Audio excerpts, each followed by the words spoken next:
So we are into a property where we have this main boiler, like the pressure, and we have underfloor heating everywhere. For some reason, the installer, you're saying the underfloor heating, it doesn't work, and advised the owner to put electric radiators. So we are here at the manifold. The valves are open, so no water.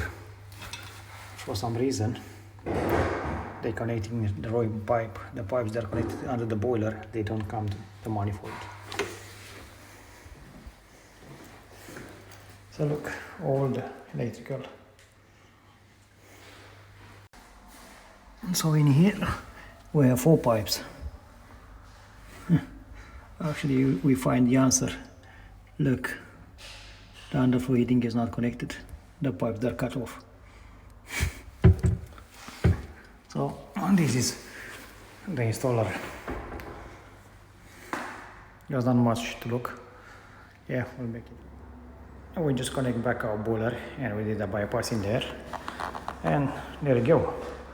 The underfloor heating starting to warm up. So that's the manifold. So there's no need for the electrical radiators. You just need to actually someone do the job properly. Yeah, starting to heat up. We check all the rooms. Let's see this one.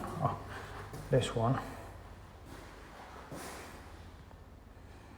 So it seems in here, I assuming it's overlay by the way the pipes are done. So all up and running.